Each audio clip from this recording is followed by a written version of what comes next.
Sorry, it's sideways, but it's a simple, this is a simple icon. It's on a panel. The panel is constructed out of wood.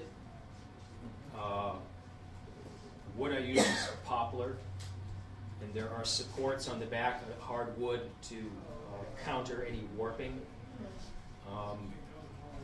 And the wood is covered with inorganic glue, rabbit skin glue, and on top of that there's a cheesecloth that's placed. And then the glue is mixed with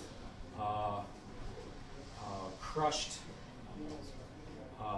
marble dust, crushed chalk, or crushed alabaster into the glue. And it's applied over the canvas in layers, so that when at the appropriate time, in between each layer, it's sanded, but at the appropriate time, the finish is smooth enough and it's reconstituted into stone, and it can be painted on. And paint is absorbed by the stone, which speaks for the longevity of icons. And so when it comes to acrylics, there's a question of that longevity from a technical aspect. It's not like egg tempera, because acrylic is a plastic. It's more of a solid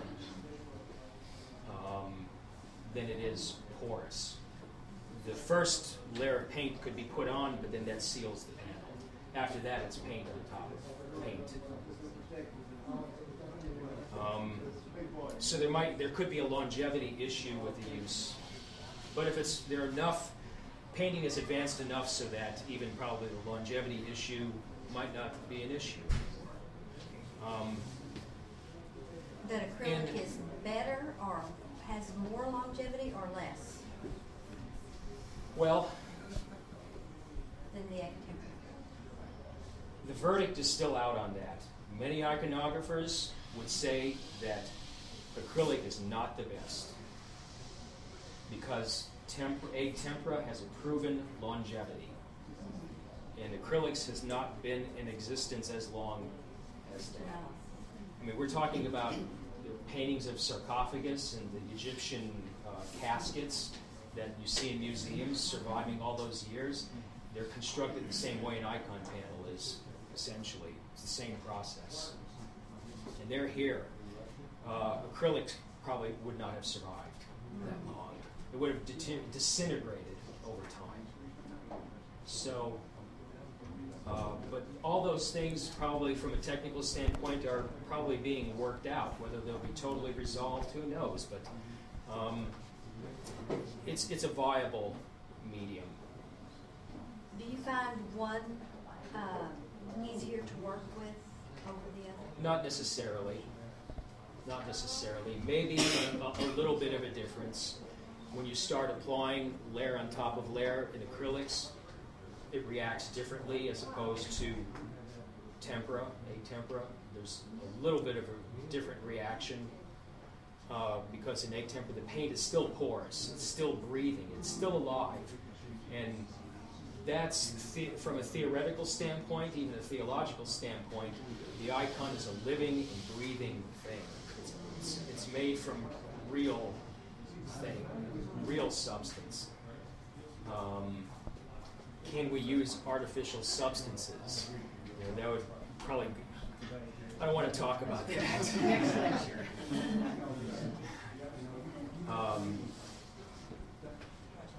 That's St. Kira? This is St. Kira, yes.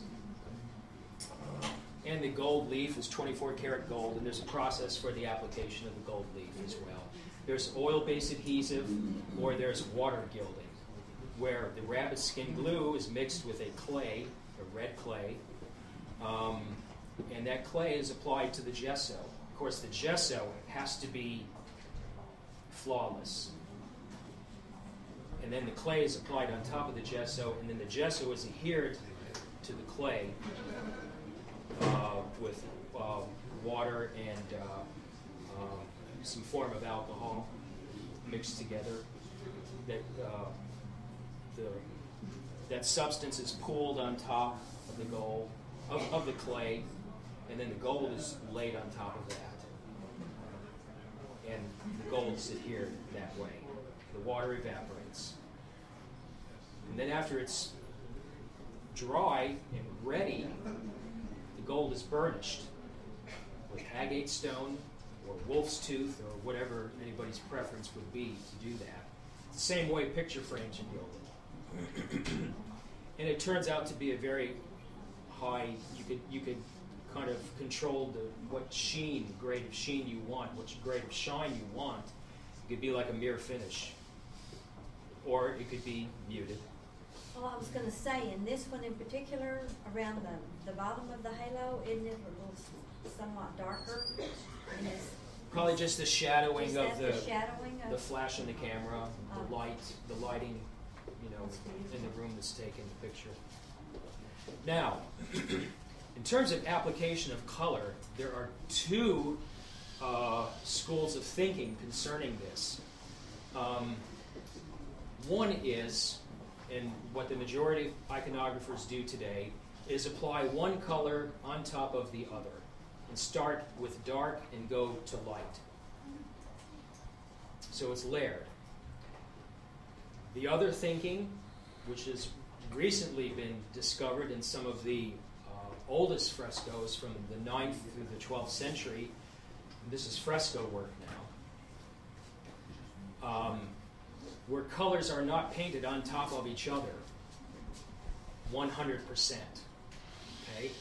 But there may be some, as I described, when you create the linear drawing and you also add some shadowed areas in that drawing, and it almost looks like sort of a gray tone drawing, rendition, and then you begin to apply color over that, it enlivens those shadowed areas, and they're automatically created. So you don't have to create that in your layering of colors. See, the layering of colors also creates, let's go back to the Greek icon of the Myrrh Bearing Women.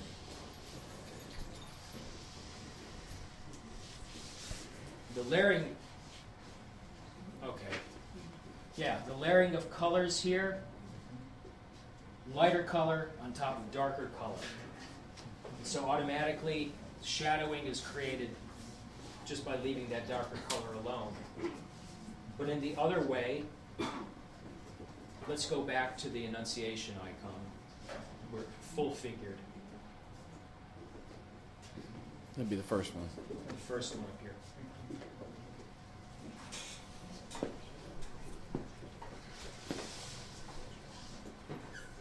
The other method of applying colors is where these shadowed areas are under the lights. In the drawing, those areas are already shadowed. So when you apply color on top of it, the color accents the shadowing. And then the lighter color is placed on top, or there may not be any white added at all. And it's painted kind of like a negative. How a negative would be. The dark areas are painted in, and the white of the canvas is left where the highlights would be. So there's a natural white coming from underneath, from within the canvas itself. But if necessary, you have to cover the entire canvas with a wash. That's going to be your lightest area, and you could always go back with white as the final touch. So in some cases, the brilliance of the canvas is whiter than the actual paint. Or it may be the case on a fresco. The brilliance of the plaster is whiter than the actual paint, white shade of paint applied to it. Any other questions? Well, thank you very much. Thank you very much, and thank you all for coming. I'm very sorry. No problem. We are going to take a break, and then the choir will have a presentation shortly, let's say 5 minutes, and then we'll have another lecture at 3 o'clock. Thank you.